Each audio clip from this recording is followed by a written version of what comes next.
నమస్కారం. ఘంటారావానికి స్వాగతం. ముందుగా ప్రధాన అంశాలు. దసరా నాటికి ఇందిరమ్మ కమిటీలు ఏర్పాటు చేయాలన్న సీఎం. 2 రోజుల్లో విధి విధానాలు ఖరారు చేయాలని ఆదేశం.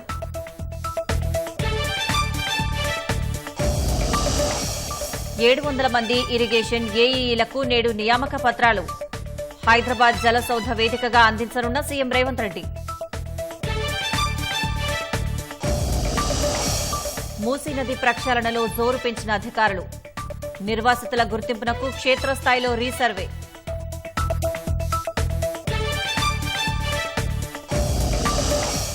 భారీ వర్షానికి అతలాకుతలమైన ముంబై. విమానాలు, రైళ్ల రాకపోకలకు తీవ్ర అంతరాయం.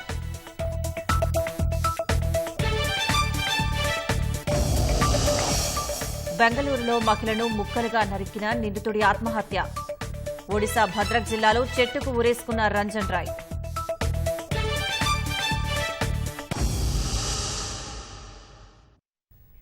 దసరా నాటికి ఇందిరమ్మ కమిటీలు ఏర్పాటు చేయాలని ముఖ్యమంత్రి రేవంత్ రెడ్డి ఆదేశించారు. గ్రామ, వార్డు, మండల, పట్టణ, నియోజకవర్గం, జిల్లా స్థాయి కమిటీల ఏర్పాటు కోసం 2 రోజుల్లో విధి విధానాలు రూపొందించాలని అధికారులకు సూచించారు. ఇందిరమ్మ ఇళ్లపై గృహ నిర్మాణ శాఖ అధికారులతో సీఎం రేవంత్ రెడ్డి సమీక్ష నిర్వహించారు. అర్హులకే ఇందిరమ్మ ఇల్లు దక్కాలని ముఖ్యమంత్రి స్పష్టం చేశారు. ప్రధానమంత్రి ఆవాస్ యోజన గృహాల మంజూరులో ఇతర రాష్ట్రాలతో పోలిస్తే తెలంగాణ వెనకబడి ఉందన్నారు. ఈసారి కేటాయింపులో గరిష్టంగా పీఎంఏవై ఇల్లు రాష్ట్రానికి దక్కేలా చర్యలు తీసుకోవాలని సీఎం తెలిపారు. పీఎంఏవై కింద రాష్ట్రానికి రావాల్సిన బకాయిలు రాబట్టాలన్నారు. ఇందిరమ్మ ఇళ్ల విషయంలో డాటాను కేంద్రానికి ఎప్పటికప్పుడు అప్డేట్ చేయాలని సీఎం అన్నారు. పెద్ద సంఖ్యలో ఇందిరమ్మ ఇళ్ల నిర్మాణం ప్రారంభిస్తే ఇంజనీరింగ్ సిబ్బంది సమస్య ఎదురయ్యే పరిస్థితి ఉంటుందని అధికారులు తెలపగా, అవసరమైతే అవుట్సోర్సింగ్ పద్దతిన నియామకాలు చేపట్టాలని సీఎం అన్నారు. నిరుపయోగంగా ఉన్న రాజీవ్ స్వగృహ బ్లాకులు ఇల్లు వేలం వేయాలని అధికారులకు తెలిపారు. హైదరాబాద్లో డబుల్ బెడ్రూమ్ ఇళ్ల లబ్దిదారుల ఎంపిక పూర్తయినప్పటికీ వాటిని ఎందుకు అప్పగించలేదని సీఎం ప్రశ్నించారు. మౌలిక వసతులు కల్పించి వాటిని లబ్దిదారులకు అప్పగించాలని సూచించారు. నీటిపారుదల శాఖలో కొత్తగా చేరిన ఏఈలకు సీఎం రేవంత్ రెడ్డి ఇవాళ నియామక పత్రాలు అందజేయనున్నారు. హైదరాబాద్ జలసౌధలో జరిగే కార్యక్రమంలో 700 మంది ఏఈలు నియామక పత్రాలు అందుకుంటారు. నీటిపారుదల శాఖ మంత్రి ఉత్తమ్ కుమార్ రెడ్డితో పాటు సలహాదారులు, ఉన్నతాధికారులు, ఈఎన్సీలు ఈ కార్యక్రమంలో పాల్గొంటారు. ఈ సందర్భంగా కొత్తగా 1800 లష్కరు పోస్టుల భర్తీకి సంబంధించి ముఖ్యమంత్రి ఓ ప్రకటన చేసే అవకాశం ఉంది. అనంతరం ప్రాధాన్య ప్రాజెక్టులపై ప్రజెంటేషన్ ఇస్తారు. కొత్తగా 6 లక్షల ఎకరాలకు పైగా ఆయకట్టుకు నీరందించే లక్ష్యంతో ప్రాధాన్యంగా ఎంచుకున్న ప్రాజెక్టుల పనుల పురోగతిని సీఎం సమీక్షిస్తారు. నల్గొండ జిల్లాలో ఎస్ఎల్బీసీ, ఉమ్మడి మహబూబ్నగర్ జిల్లాలో పాలమూరు, రంగారెడ్డి సహా ఇతర ప్రాజెక్టులని మంత్రులు తాజాగా సందర్శించి వచ్చారు. క్షేత్రస్థాయిలో పనుల వేగానికి తీసుకోవాల్సిన చర్యలపై చర్చించి నిర్ణయం తీసుకోనున్నారు. నీటిపారుదల శాఖలో ఏఈ నుంచి ఈఎన్సీ వరకు అన్ని స్థాయిల ఇంజనీర్లను ఉద్దేశించి CM Revanth Reddy video conference ద్వారా మాట్లాడనున్నారు.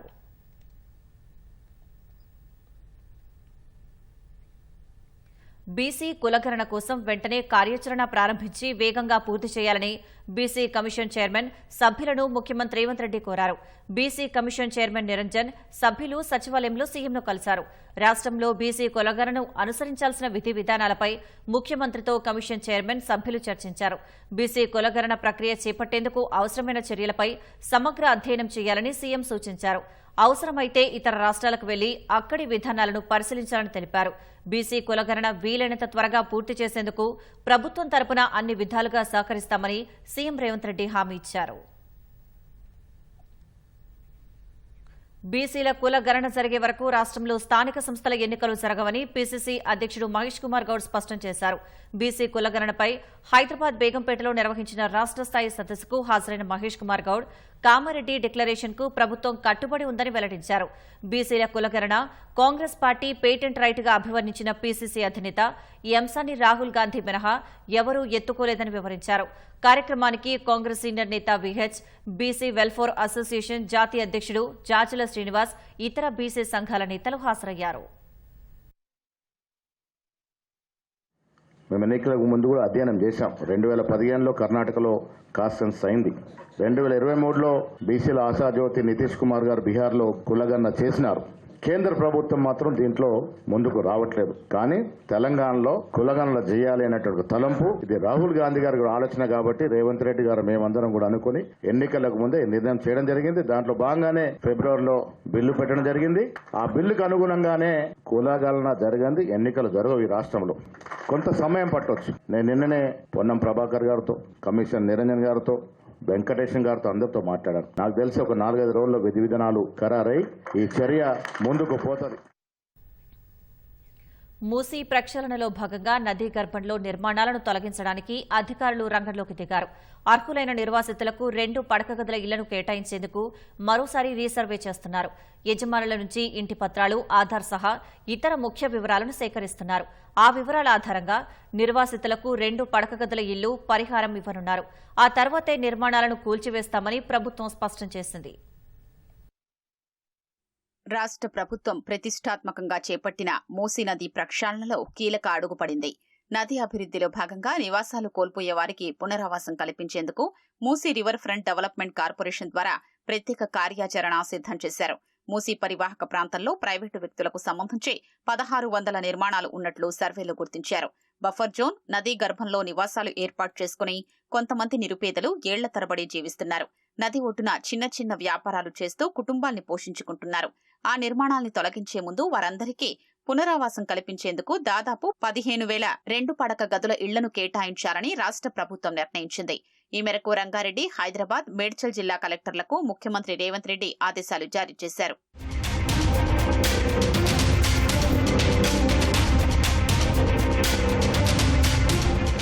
సీఎం ఆదేశాలతో తమ పరిధిలోని మూసీ నది గర్భంలోని నిర్మాణాలపై దృష్టి సారించిన అధికారులు 3 జిల్లాల పరిధిలో మున్సిపల్, రెవెన్యూ, పోలీసు, నీటిపారుదల శాఖలతో సమావేశం నిర్వహించారు. మొత్తం 2166 నిర్మాణాలు ఉంటున్నట్లు గుర్తించారు. హైదరాబాద్ జిల్లా పరిధిలో 1595 మంది, మేడ్చల్, మల్కాజిగిరి జిల్లా పరిధిలో 239, రంగారెడ్డి జిల్లా పరిధిలో 332 మంది నిర్వాసితులు ఉన్నట్లు తేల్చారు. వారందరూ నష్టపోకుండా ఉండేందుకు అధికారులు మరోసారి పూర్తిస్థాయిలో సర్వే చేయాలని సూచించారు.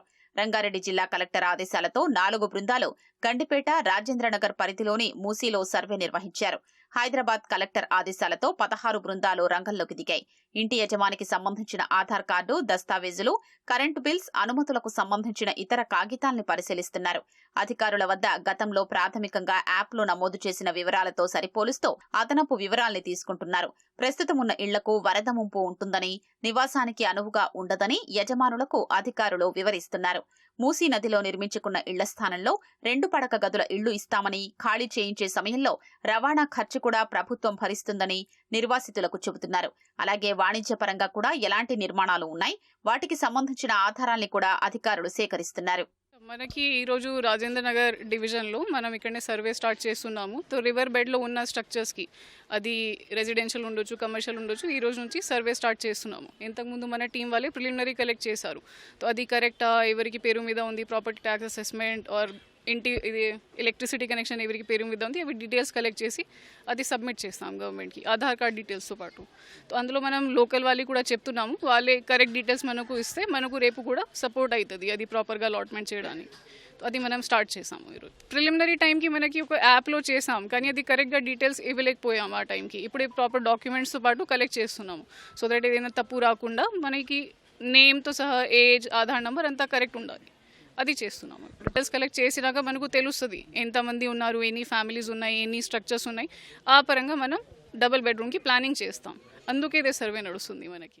ఈ సర్వే పూర్తయిన అనంతరం అర్హుల్ని గుర్తించి జీహెచ్ఎంసీ పరిధిలో 2 పడకల గదుల ఇళ్లను కేటాయించనున్నారు. ఆ తర్వాతే నదీ గర్భంలో ఉన్న నిర్మాణాల తొలగింపు చేపడతామని Musi river front development corporation MD Danakishore స్పష్టం చేశారు. బఫర్ జోన్ కు సంబంధించి పునరావాస చట్టం ప్రకారం నష్టపరిహారం ప్రతిపాదనలో ప్రభుత్వానికి పంపామని, ప్రభుత్వ అనుమతితో నష్టపరిహారం చెల్లించాకే భూసేకరణ చేస్తామని దానకిషోర్ వెల్లడించారు. మూసీ పరిధిలో ఉన్న నిర్వాసితులు అనవసరమైన అపోహలకు లోను కావద్దని, అర్హులందరికీ పునరావాసం కల్పిస్తామని పేర్కొన్నారు. మూసీ నది పునరుద్దరణలో తమ సంస్థ భాగస్వామ్యం కావడం గర్వంగా ఉందని రామ్కే సంస్థ ప్రతినిధి ఎన్ఎస్ రావు అన్నారు. హైదరాబాద్ నాగోల్ వద్ద దేశంలోనే అతిపెద్ద మురుగునీటి శుద్ది కేంద్రాన్ని రామ్కే సంస్థ నిర్మించింది. 320 MLD సామర్థ్యంతో 15 ఎకరాల్లో నిర్మించిన ఈ ఎస్టీపీ ఇటీవల ట్రయల్ రన్ పూర్తి చేసుకుని ప్రారంభానికి సిద్దమైంది. 800 కోట్ల వ్యయంతో 16 నెలల్లోనే పూర్తి చేసినట్లు రాంకీ ప్రతినిధులు తెలిపారు. హైబ్రిడ్ యాన్యుటీ మోడ్ పద్ధతిలో 40% వాటా ప్రభుత్వ వాటా, 60% రాంకీ ఏజెన్సీతో ఈ మురుగునీటి శుద్ది కేంద్రం నిర్మించారు. సైదాబాద్, మలక్పేట, యాకుత్పుర, ఎల్బీనగర్, గడ్డియన్నారం, సరూర్ నగర్, నాగోల్, లింగోజిగూడలో మురుగునీటి సమస్య తొలగిపోనుంది. త్వరలోనే మీరాలం ఎస్టీపీని అందుబాటులోకి తీసుకొస్తామని వివరించారు. ఇది ప్రీ ట్రీట్మెంట్ ప్లాంట్ అండి. నాకు వెనకాల ఏదైతే చూస్తున్నారో మీరు, ఆ డిస్టెన్స్లో ఉన్నటువంటిది ఆ ఏరియా అంతా కూడాను అది ఒక 180 MLD మేము ట్రీట్మెంట్ చేసి USB టెక్నాలజీ అని యూజ్ చేసామండి. లేటెస్ట్గా మేము యూజ్ చేసే technology is the sequential batch reactor technology అండి. ఇవన్నీ కూడాను SBR టెక్నాలజీ ప్రకారంగా. బయట ఉన్నటువంటి వాటర్ బాడీస్, తర్వాత మూసీనెవర్కి లీడ్ చేసేటువంటి కలుషితమైనటువంటి ఏ ఛానల్స్ అయినా కూడాను, ఏ సోర్సెస్ అయినా కూడాను అక్కడి నుండి ఆ నీటిని మేము డైవర్ట్ చేసేసి పెద్ద పెద్ద పైప్స్ ద్వారా అక్కడ మేము ఒక 24 సబ్మర్సిబుల్ పంప్స్ పెట్టామండి. The capacity is 680 BHP. Pre treatment ప్లాంట్కి వస్తుంది. ఇది సెడిమెంట్ ఉన్నటువంటి పర్టికులేట్ ఏదైతే ఉందో 6 mm కంటే ఎక్కువగా ఉన్నట్టు సెపరేట్ చేయబడుతుంది. దాని తర్వాత water that will go to these 3 units where this will be continuously treated in a batch mode. రవాణా శాఖ ఆదాయ మార్గాలు పెంచేందుకు తనిఖీలను విస్తృతం చేయాలని ఆ శాఖ మంత్రి పొన్నం ప్రభాకర్ ఆదేశించారు. రోడ్డు ప్రమాదాల నివారణకు కట్టుదిట్టమైన చర్యలు తీసుకోవాలని, నిబంధనలు ఉల్లంఘించే వారిపై కఠినంగా వ్యవహరించాలన్నారు. అవసరమైతే మోటారు వాహన చట్టం కింద లైసెన్సులు రద్దేయాలని స్పష్టం చేశారు. సచివాలయంలో రవాణా శాఖపై మంత్రి పొన్నం ప్రభాకర్ సమీక్ష చేశారు. ఇసుక, ఫ్లై యాష్ల ఓవర్లోడ్కు సంబంధించి తనిఖీలు చేపట్టాలని, స్కూల్ బస్సుల ఫిట్నెస్ విషయంలో ఉపేక్షించొద్దని యంత్రాంగాన్ని ఆదేశించారు. ఆటోల్లో విద్యార్థులను ఓవర్లోడ్తో తీసుకెళ్లే వారిని శిక్షించాలని నిర్దేశించారు. చిన్నారులకు రోడ్డు భద్రతపై అవగాహన కల్పించాలన్న ఆయన రాజ్భవన్ స్కూల్లో రోడ్ సేఫ్టీ కార్యక్రమానికి 5 లక్షలు మంజూరు చేశామని తెలిపారు. రాష్ట్రంలో రోజు రోడ్డు ప్రమాదాల్లో 20 మంది మరణిస్తున్నారని, వాటి నివారణకు చర్యలు చేపట్టాలని ఆదేశించారు.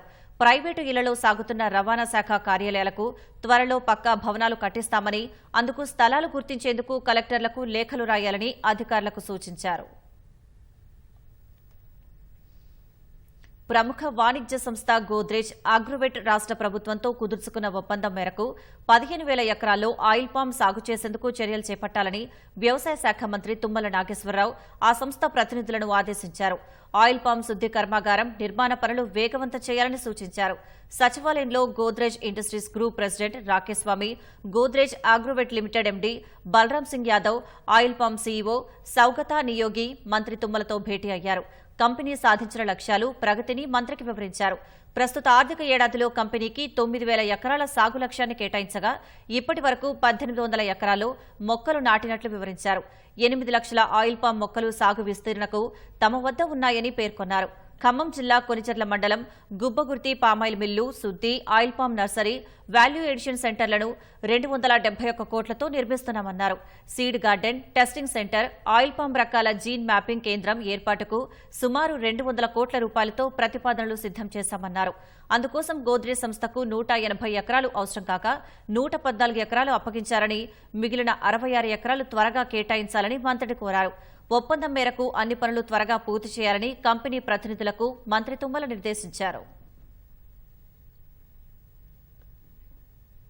త్వరలో నియోజకవర్గానికి 3,500 ఇందిరమ్మ ఇళ్లను నిర్మిస్తామని అటవీ శాఖ మంత్రి కొండా సురేఖ స్పష్టం చేశారు.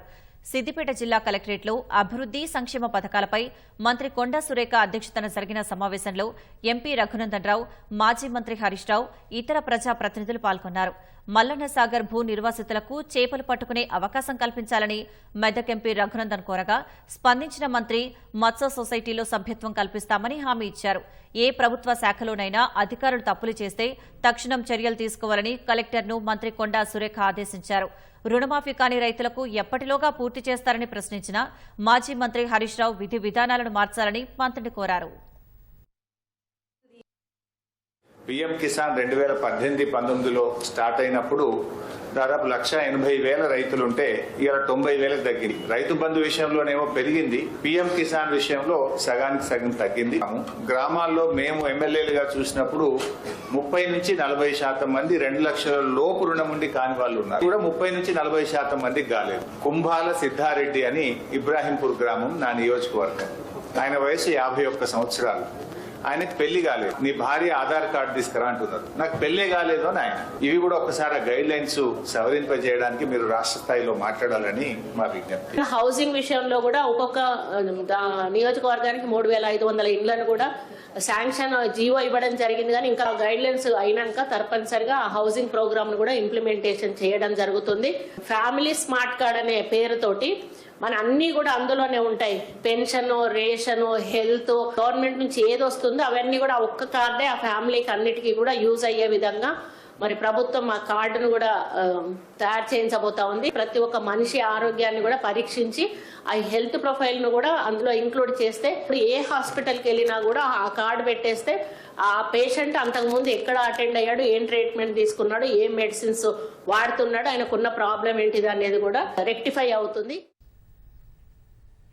ఉమ్మడి నల్గొండ జిల్లా మంత్రుల అరాచకాలు, అవినీతిని ప్రజల్లోకి తీసుకెళ్లేలా పర్యటనలు చేపడతామని ఆ జిల్లా నేతలకు బీఆర్ఎస్ కార్యనిర్వాహక అధ్యక్షుడు కేటీఆర్ తెలిపారు. హైదరాబాద్లోని మాజీ మంత్రి జగదీష్ రెడ్డి నివాసంలో ఉమ్మడి నల్గొండ జిల్లా నేతలతో సమావేశమయ్యారు. మంత్రులు ఉత్తమ్ కుమార్ రెడ్డి, కోమటిరెడ్డి వెంకటరెడ్డి అన్ని అంశాల్లో అడ్డగోలుగా వ్యవహరిస్తున్నారని, వారిపై ప్రజల్లో తీవ్ర వ్యతిరేకత మొదలైందని బీఆర్ఎస్ నేతలు కేటీఆర్కు వివరించారు. త్వరలోనే నల్గొండ జిల్లాలోని పలు నియోజకవర్గాల్లో పర్యటించి కాంగ్రెస్ అరాచకాలను ప్రజల్లోకి తీసుకెళ్లాలని సమావేశంలో నిర్ణయించారు. అంతకుముందు తెలంగాణ భవన్లో హన్మకొండ బీఆర్ఎస్ నేతలతో కేటీఆర్ సమావేశమయ్యారు. కాంగ్రెస్ ఇచ్చిన హామీల వారీగా కమిటీలు వేస్తామని, వాటి ద్వారా ప్రభుత్వంపై ఒత్తిడి తీసుకొద్దామని తెలిపారు. సీఎం రేవంత్ రెడ్డి కుటుంబ సభ్యులు రాష్ట్రంలో స్వైర విహారం చేస్తూ అందిన కాడికి దోచుకుంటున్నారని కేటీఆర్ ఆరోపించారు. సీఎంకు పాలన మీద కన్నా పైసలు సంపాదించడం మీదే ధ్యాస ఉందన్నారు. ఆడబిడ్డలతో పెట్టుకున్నాడు ఎవడు బాగుపడాడు. వాళ్ళకి అబద్దాలు చెప్పి మోసం చేసినావు. తులం బంగారం ఇస్తా అన్నావు, నెలకు 2,500 ఇస్తా అన్నాడు. ముసలోళ్ళకు 4,000, అత్తకు 4,000, కోడలకు 2,500. ఇంట్లో ఆడపిల్లుంటే చదువుకునే ఆడపిల్ల స్కూటీ అన్నాడు. స్కూటీ లేదు, రైతు రుణమాఫీ లేదు, ఉత్త గ్యాస్ అది ఫ్రీ గ్యాస్ లేదు, మన లేదు. ఒక్కటంటే ఒక్కటి ఇప్పటి వరకు ఈ 9.5-10 నెలల్లో పనికొచ్చే ఒక్క పని చేసిండ్రా? దయచేసి మీరు ఆలోచించండి. చీకటిని చూస్తేనే కదా వెలుగు విలువ తెలిసేది, గాడిదని చూస్తేనే కదా గుర్రం విలువ తెలిసేది, చిట్టినాయుడిని చూస్తేనే కదా కేసీఆర్ విలువ తెలిసేది. గాంధీ భవన్లో మంత్రులతో ప్రజల ముఖాముఖి కార్యక్రమం మొదటి రోజు అనూహ్య స్పందన వచ్చింది. పెద్ద సంఖ్యలో ప్రజలు, కాంగ్రెస్ కార్యకర్తలు తరలివచ్చారు. దాదాపు 4 గంటల పాటు కొనసాగిన కార్యక్రమంలో 208 మంది తమ సమస్యలను నేరుగా మంత్రి దామోదర్ రాజు నరసింహకు విన్నవించారు. దాదాపు 30 సమస్యలు అక్కడికక్కడే పరిష్కారం చేసిన మంత్రి మిగిలిన వాటిని ఆయా శాఖలకు పంపించారు. వినతులు అందించిన వారందరూ తమ సమస్యకు పరిష్కారం దొరుకుతుందని ఆశాభావం వ్యక్తం చేశారు. న్యాయం జరగడానికి అవకాశం ఉంది సార్. ఇది ప్రజాప్రభుత్వం కాబట్టి న్యాయం ఖచ్చితంగా జరుగుతుంది అనేసి మేము ఇక్కడికి రావడం జరిగింది. ఇంతకుముందు ఒక 5-6 టైమ్స్ కూడా మేము ప్రజావానికి కూడా వెళ్ళి మంగళవారం, శుక్రవారం కూడా మా రిప్రజెంటేషన్ ఇవ్వడం జరిగింది. ఇక్కడ సార్ వస్తున్నారని తెలిసి కూడా ఈ రోజు మేము రావడం జరిగింది సార్. మాకు క్లియర్ వేకెంట్ కూడా ఉంది సార్. ఆ వేకెంట్ లిస్ట్ పట్టుకొని కూడా ఈ రోజు వచ్చాము. ఆ వేకెన్సీ లిస్ట్ కూడా ఇచ్చినాము. మాకు ఎలాంటి ప్రాబ్లం లేదు. హాస్పిటల్ పనిచేస్తాం. మాకు జీతం ఎంత అంటే 5,200 ఇస్తారు. గత 30 సంవత్సరాల నుంచి ఇస్తాను. మామూలు పర్మనెంట్ చేయమని మేము కోరుతాను. సార్ కూడా టైం పడుతుంది, ఒక 2-3 నెలలు ఆగు అని అన్నారు. ఇప్పటికైతే కొద్దిగా నమ్మకం అనేది జరిగింది. అయితే నమ్మకం ఉన్నది. జాబ్ అప్లికేషన్ కోసం వచ్చాను. ఇక్కడికి వచ్చినాక చాలా పాజిటివ్ గా స్పందించారు. సార్ వాళ్ళు కూడా చాలా ఫేవరబుల్ గా చేస్తానన్నారు. ఈ రోజు మాత్రం సార్ చాలా బాగా స్పందించారు. నేను ఫస్ట్ టైం వచ్చిన వెంటనే నాకు చాలా పాజిటివ్ గా స్పందించారు. అయితే ఇక్కడ మేము 25 సంవత్సరాలుగా మాకు దక్కాల్సిన ఉద్యోగాల కోసం మేము పోరాడుతున్నాము. ఉమ్మడి రాష్ట్రంలో మేము 1998 డిఎస్సికి క్వాలిఫైడ్ అయినాము. ఉమ్మడి రాష్ట్రంలో మేము క్వాలిఫై అయినాం కాబట్టి పక్క రాష్ట్రం వాళ్ళు ఇచ్చి కూడా 1.5 అయింది. వాళ్ళ రెగ్యులర్ ప్రాసెస్ లో నడుస్తున్నది ఫైలు. కాబట్టి మాకు కూడా మినిమం టైం స్కేల్ చొప్పున ఉద్యోగాలు ఇచ్చి మానవతా దృక్పథంతో మమ్మల్ని ఆదుకోవాలని, వారు మాకు న్యాయం చేస్తారని ఆశావాద దృక్పథంతో ఉన్నాము. శ్రీవారి లడ్డూ తయారీకి నాసిరకం నెయ్యి సరఫరా చేసిన గుత్తేదారుపై టీటీడీ చర్యలకు ఉపక్రమించింది. టెండర్ నిబంధనలను అతిక్రమించి కల్తీ నెయ్యి సరఫరా చేసిన ఏఆర్ డైరీ ఫుడ్స్ ప్రైవేట్ లిమిటెడ్పై తిరుపతి పోలీసులకు ఫిర్యాదు చేసింది. స్వార్థపూరిత శక్తులతో కలిసి కుట్రపూరిత నేరానికి పాల్పడడంతో పాటు ఆహార నాణ్యత విలువలను పాటించలేదని ఆరోపించింది. టీటీడీ ఫిర్యాదు మేరకు ఆహార భద్రతా చట్టంలోని పలు సెక్షన్ల కింద పోలీసులు కేసు నమోదు చేశారు.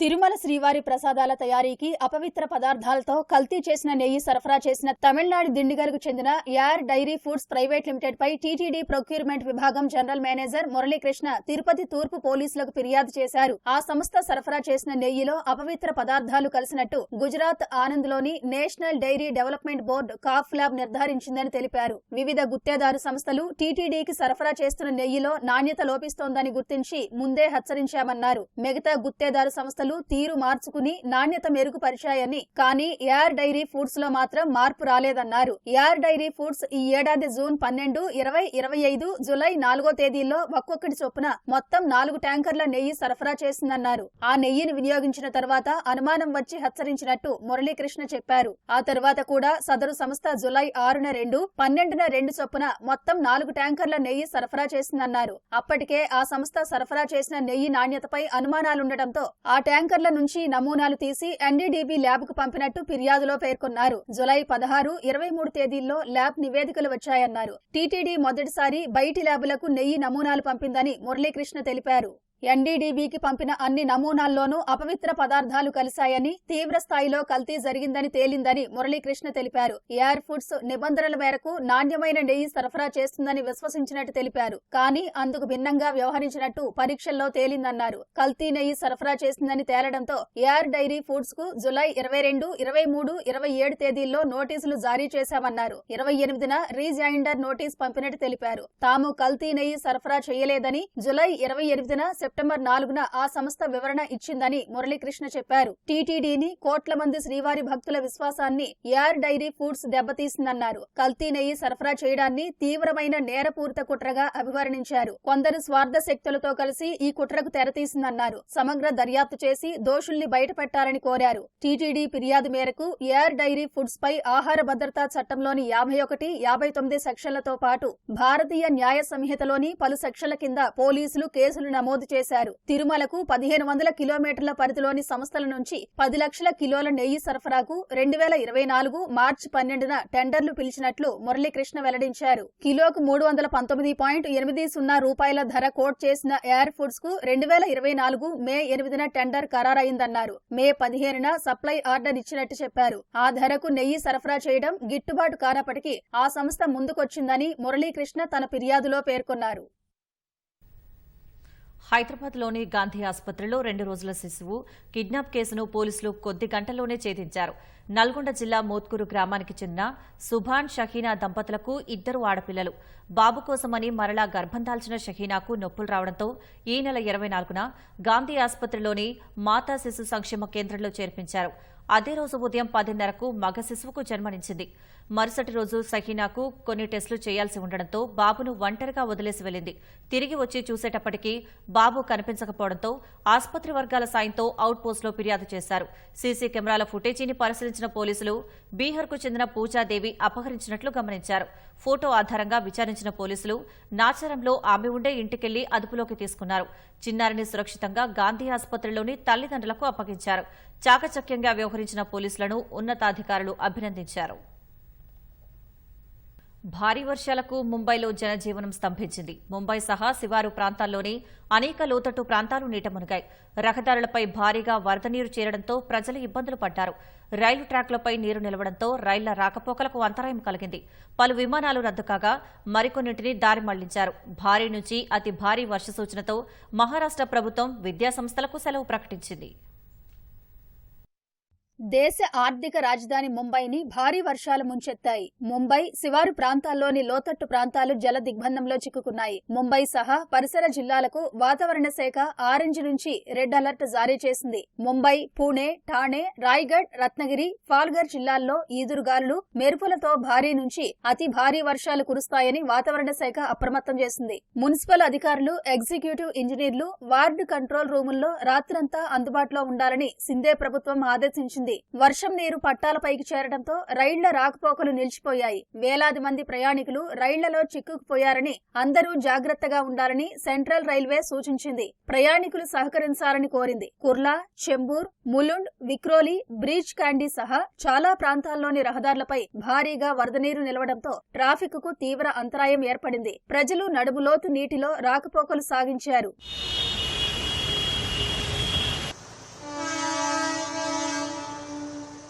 ముంబై సహా శివారు ప్రాంతాల్లో రెడ్ అలర్ట్ దృష్ట్యా ఇవాళ విద్యా సంస్థలకు మహారాష్ట్ర ప్రభుత్వం సెలవు ప్రకటించింది. ప్రజలు ప్రయాణాలు మానుకోవాలని సూచించింది. అత్యవసర పరిస్థితుల్లో 100కి డయల్ చేయాలని పోలీసులు విజ్ఞప్తి చేశారు. భారీ వర్షాలతో ముంబైలో ల్యాండింగ్ కావాల్సిన ఇండిగో, విస్తారా, ఎయిర్ ఇండియా, ఆకాశ, గల్ఫ్ ఎయిర్ లైన్స్ కు చెందిన పలు విమానాలను హైదరాబాద్, గోవా, అహ్మదాబాద్, ఉదయ్పూర్ ఎయిర్పోర్ట్లకు దారి మళ్లించారు.